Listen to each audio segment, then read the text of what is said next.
Bueno, realmente la muerte de los banqueros más importantes de la Argentina, ¿no?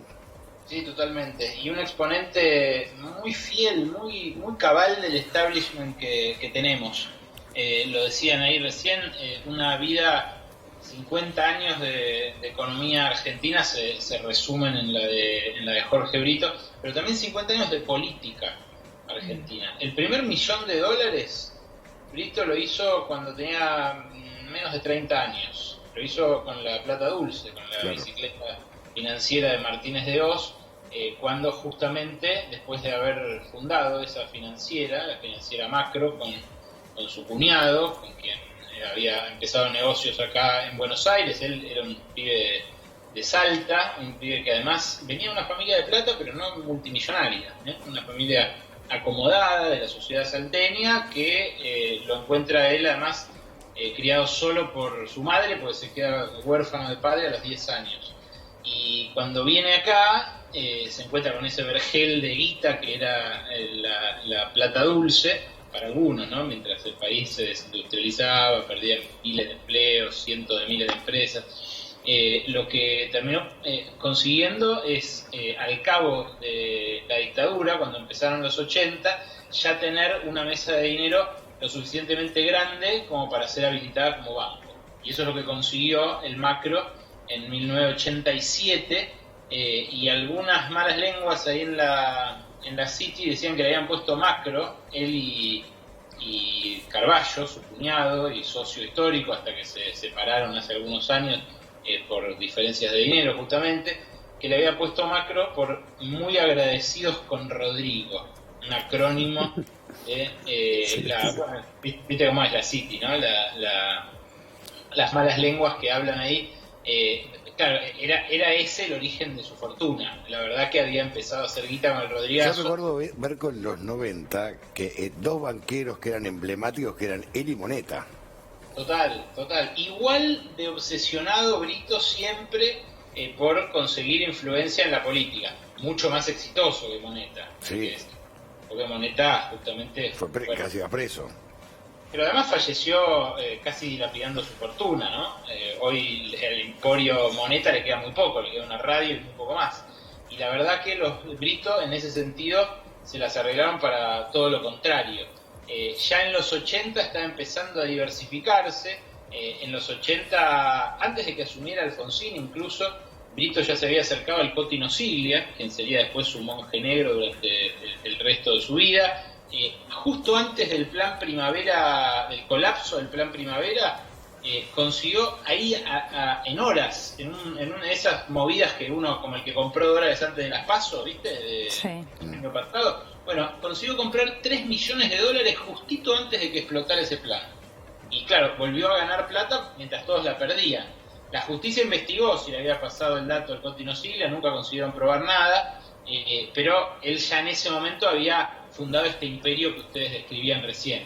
Visora, Ale, la desarrolladora inmobiliaria Visora, la agroproductora Juramento. Bueno, tiene feedlots, tiene 20.000 hectáreas bajo riego en Salta. No, que es un disparate. Es mucho campo y muchas vacas en feedlot también. Es caro eso, así que es muy diversificado. En los últimos años la obsesión de Brito pasó a ser Geneia, que es la generadora eléctrica eólica. O sea, vos fijate cómo pasó de la City, de la valorización financiera, a los tramos más rentables del agro argentino, y en estos últimos años los de Macri, aun cuando se llevaba muy mal con Macri, como se llevó muy mal con Cristina Kirchner, después de haberse distanciado un poco de Néstor, ahora si quieren hablamos también de eso, pero con Macri lo que dijo fue: la guita está en la energía renovable, voy ahí. Y ahí fue. Lo había empezado a hacer tímidamente antes, pero muestra también los reflejos que tiene ese establishment, que son los que ganan siempre. Ale, tenemos mucho para preguntarte. Vos acabas de mencionar la relación con Cristina Kirchner, con Macri, con Néstor Kirchner. Nosotros recién contábamos con Andrés, bueno, una anécdota del libro de Fernández Blanco, en realidad el momento en que él se encuentra con Néstor Kirchner por primera vez, ¿no? Porque no se conocían y cuál fue el diálogo que tuvieron. Pero si querés ahondar un poco más vos sobre esa relación. Mirá, con Néstor Kirchner tuvo vaivenes, como tuvieron muchos otros empresarios. Él ya había pegado un salto decisivo con Menem. Durante el menemismo se quedó con los bancos de Misiones, de Salta, de Jujuy. Empezó en esos años a usar cadenas de oro, pulseras, como a ostentar un poco más la fortuna que de más chico realmente no exhibía, porque todos los testimonios hablan de alguien que la hizo. Sí, Ale, te puedo agregar algo del menemato, del menemismo, ¿no? Recuerdo muy bien en ese momento los bancos nacionales participaban de todo lo que era el proceso de privatizaciones, trayendo inversores, recordemos Entel, recordemos el gas del Estado, Aguas Argentinas, todos los bancos, y Macro era un firme exponente en ese momento del proceso de privatizaciones. Bueno, lo que hizo en ese tiempo fue consolidar la presencia federal del banco, sobre todo. Bocas en Misiones, Bocas en su Salta natal, Bocas en el resto del noroeste. La verdad que, aunque se decía menemista en ese momento, del mismo modo que se decía kirchnerista después, del mismo modo que ahora hace muy poco se dijo en un reportaje, uno de los últimos que dio, dijo: yo soy un banquero peronista. Sí. Aún así, Brito no se olvidó nunca de su amigo el Coti Nociglia, y por eso es que estuvo en el directorio del Macro casi durante toda su carrera Cristian Colombo, el viking, ¿se acuerdan? Jefe de gabinete de la Reta, sí. De la Rúa. No, de la Rúa, sí.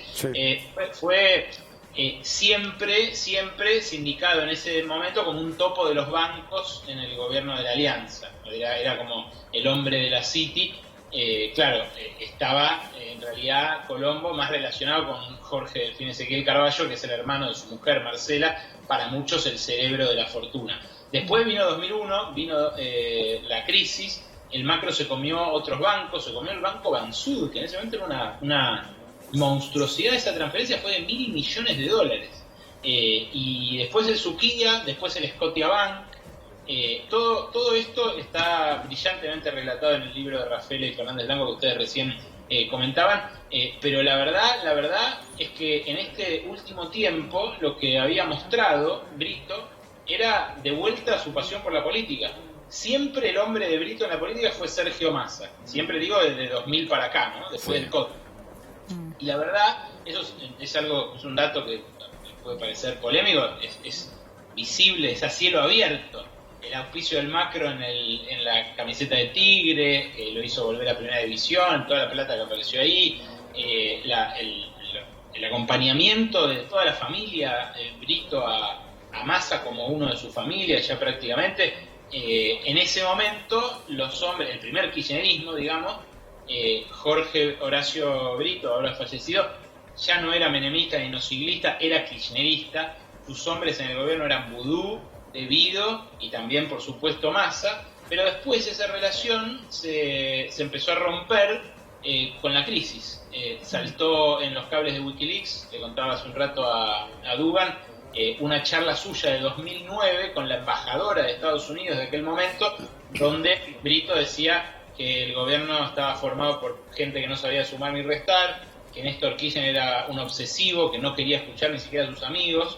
Y eso se conoció muy poco después de la muerte de Néstor Kirchner, esos cables, que igual Brito despidió súper compungido, que nunca confrontó con él, y siempre fue el tono de esto que decía recién Andrés, me parece, el tono siempre fue: si a ustedes les va bien, a mí me va bien. Eso lo tuvo siempre claro, y eso pasó, digamos. El tema es que cuando al resto del país le fue mal, a él no le fue mal. Fue muy bien. Muy hábil.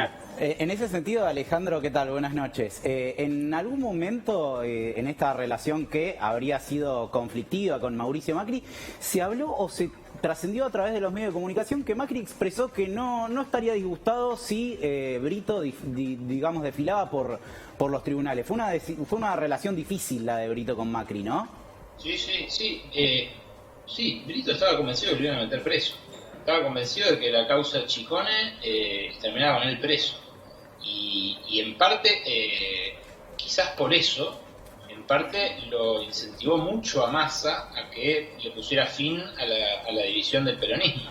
Ya en los últimos tiempos de Macri, al principio como fue Macri con todos, ¿no? Bueno, la relación, incluso se cruzaron, tuvieron sus conversaciones. pero al final, cuando Macri coqueteaba con la reelección, sacó la causa Cuadernos como gran cuco para todo el establishment, hubo un par de avances en la justicia contra Brito que le hicieron pensar que podía llegar a terminar como terminaron los dueños de este canal, y como temía quedar todo aquel que se enfrentara abiertamente a Macri, ¿no? O sea, Macri manejaba la justicia de una manera que hasta un poderosísimo como Brito, un hombre que construyó el emporio que construyó, que tenía las relaciones que tenía internacionales, las relaciones en Wall Street, esto que ustedes contaban de la negociación con el Fondo Buitre, digamos, un hombre realmente pesado a nivel internacional, temía ir preso con Macri, justamente por el manejo que hizo Macri de la justicia. Pero recordemos, Ale, que fue preso Néstor Otero, se hablaba que a Urnequian lo estaban persiguiendo, o sea, Macri buscó perseguir a casi todos los empresarios. Bueno, los que no pudo traer para sus negocios y para sus molinos, ¿no? Porque también hay que decir, otros grandes empresarios que incluso tuvieron gente suya en la causa Cuadernos, como Paolo Roca, fueron macristas hasta el último día y lo son hoy. O sea, no, en eso no hay dobleces. Brito sí, en ese sentido sí expresó su antipatía por Macri en círculos empresarios, no es que salió a dar una entrevista a decir no es un desastre, pero sí expresaba la confrontación en algunos círculos, y bueno, también fue muy conocido el episodio de cuando juntó ahora en su mansión de acá de San Isidro a Sergio Massa, justamente que fue el que los trajo, a Máximo Kirchner y a Guado de Pedro. Brito había tenido COVID, fue de los primeros que tuvo. Claro, me acuerdo. Fue de los primeros que tuvo acá este año, y entonces en esa reunión, ¿se acuerdan? Hubo un empresario que se contagió, un contratista de una de las constructoras contratistas más grandes que tenía corredores PPP y demás, pero en esa reunión habían estado Marcelo Mindlin, también otro de los empresarios súper poderosísimos, el propio Jorge Brito, este contratista, un par más de industriales, Miguel Acevedo, el presidente de la UIA, y ese fue si querés, el primer contacto entre el establishment tradicional y la cámpora, ¿no? Máximo Kirchner y Guado de Pedro, con lo cual hasta ahí lo ves al animal político que era Brito, ¿no? O sea, a un sector de la política al cual los empresarios le tienen tirria, el tipo los traía a su casa. A su casa donde dormía, a su casa de San Isidro, y no le importaba nada ese grupo de riesgo, ya se había agarrado COVID, otro se agarró en el medio, esa audacia. Pero mucha política, digamos, uno ve que muy no siglista en la forma de hacer política. Política tras bambalinas, sí, claro. ¿Qué así hacen política los empresarios? Hasta Macri, los empresarios hicieron toda la vida política así. Lo que muestra Brito es a esa raza de empresarios argentinos muy diversificados que pueden hacer feedlot, que pueden hacer desarrollo inmobiliario, que pueden hacer molinos eólicos, que pueden hacer bancos, claro, pero que tienen la estructura afuera. La estructura, la gran plata y la gran estructura accionaria está estructurada en trusts, en distintos fideicomisos. Hay que ver, él cuando dijo esta semana, su última declaración, el impuesto a las grandes fortunas va a generar una gran rebelión fiscal. En realidad, él como muchos otros ya es parte de una especie de rebelión fiscal, que son los entramados offshore, ¿no? Mira, Ale, vamos a repasar eso porque tenemos el destacado. Quiero agregar de todos modos que respecto de la Unidad Fiscal Federal de Salta, porque es poco lo que se sabe del episodio en concreto que lo lleva a la muerte, ¿no? Ya hay un primer documento que lo que hace es aclarar que el helicóptero, la aeronave, tenía caja negra, porque no todos los helicópteros de ese tipo tienen caja negra. Bueno, en este caso sí la tenía. ¿Y por qué es importante contar esto? Bueno, porque va a haber un registro, ¿no?, de lo que fueron los últimos minutos, en realidad de todo el vuelo, pero lo que importa que tiene que ver con lo que los llevó a precipitarse de esta manera a tierra. Pero vos hablabas de sus dichos respecto del aporte solidario o el aporte a las grandes fortunas, y fue tal vez lo más resonante de esta última semana, ¿no?, relacionado con Jorge Brito. Aquí está el destacado de ámbito.com, donde lo que dice: las últimas declaraciones de Jorge Brito, consideró que el aporte solidario crearía rebelión fiscal. El banquero Jorge Brito falleció este viernes en un accidente en helicóptero en la zona salteña de Cabra cabra corral. Claro, esto generó alguna polémica, Ale, porque lo que algunos se preguntaban, bueno, y lo comparto con todos, ¿no? Juan, Andrés, si en realidad sus dichos tenían algún tipo de, o había forma de sancionar, ¿no? Suena rara la palabra en este caso, pero si correspondía a este tipo de declaración, si había algún tipo de penalización o era incitación a algo. Él había hablado justamente de esto, de rebelión fiscal, Acordate, Dani, que era lo que se venía, como anticipándolo, ¿no? A él lo abarcaban los 200 millones de pesos. Claro, sí, sí. Él era alcanzado por este aporte extraordinario. Y sí. Sí, Ahí así- saltaron todos los que habían alcanzado. Claro. Él es uno más de lo que saltó. y se 400 enojó. millones, 500 millones de dólares de patrimonio. Sí, sin duda, Se alcanzado. hablaba de judicializar lo que era la medida o esta ley. En todo caso, a los clientes del banco, ¿cómo se le iba a explicar esa situación de que uno de los dueños no quiera participar en una situación muy compleja de la República Argentina, ¿no? En esta situación de pandemia. Y sí, muy Pero no preocupante. fue solo él el que saltaron casi todos. Sí. ¿O no, Sí. Berco? Estaban todos enojados. Bueno, de hecho, me da la sensación de que sus declaraciones fueron infladas, estas declaraciones del lunes, por empresarios de medios que también son alcanzados por este tributo y que, bueno, decidieron exteriorizar su descontento a través de Brito. 12 en particular. Sí, Brito tenía un empresario muy amigo en los medios, lo digo, es así como lo era Sergio Massa, de mucha intimidad. Dicen, incluso me estaba leyendo recién que el presidente de la Cámara de Diputados está realmente muy afectado, está muy afectado personalmente por esto, porque lo sentía posta de su familia. El otro gran amigo que tenía en los medios era Daniel Haddad. Sí, es verdad. La última nota se la dio a Dado, inclusive. Claro, esa nota que es la que se amplificó tanto, bueno, sí, para mí era una incitación a cometer un ilícito, a incumplir una ley. Fíjate que Brito estaba recontra alcanzado. Brito era una de esas 253 personas que van a aportar la mitad del impuesto a las grandes fortunas, porque Brito era la cabeza de una de las 25 familias más ricas de la Argentina. Los rankings son engañosos, porque uno mira el ranking Forbes, pero en realidad ya estaba separada su fortuna de la de su cuñado, de la de su hijo. La familia tomada como un todo, yo estoy seguro de que contando lo blanco, lo no tan blanco y lo demás, está alrededor de los $1.000 millones. Es una de las fortunas más grandes de la Argentina, y claro que le tocaba pagar el impuesto a las grandes fortunas. Él decía que esto iba a desincentivar inversiones, y lo dijo, bueno, para todos los micrófonos. A las 48 horas apareció el comunicado de AEA, de ayer, que junta todas las mentiras sobre el impuesto a las grandes fortunas, para decirlo así, y también dice llanamente, ¿no? Porque dicen que no toma en cuenta las deudas, que va a atacar a las pymes, que todos los versos que escuchamos en la discusión, bueno, muy inspirados por esto que él salió a hacer, justamente ante la evidencia de que sus colegas no salían a hacerlo, los más poderosos. Bueno, él lo hizo, y eso también muestra esa audacia, y en algún punto el mundo es de los audaces. La explicación de tan vertiginoso crecimiento me parece que hay que buscarla, por un lado, en la cercanía con la política, esta que te conté, de todos los gobiernos, pero por otro lado también en esa audacia para ir de un sector al otro, para jugar al borde del reglamento en algunos casos, como el del Plan Primavera, los $3 millones que se compró cuando ya nadie se podía comprar dólares, en fin, una vida asignada por la búsqueda de la oportunidad todo el tiempo, por una exposición que empezó en Punta del Este, ahí en los 90, como te digo, Cadenas de Oro, eso en los 90, pero siempre por un método de aproximación al poder y de conquista de espacios que muchos otros empresarios le han imitado y copiado, y bueno, en parte también les ha granjado el éxito. Ale siempre presidiendo a DEVA, ¿no? Excepto ese periodo, no sé si fue 2016, 2018, donde se lo investigaba por Chicone, pero después al frente de esa entidad, también como referente, ¿no?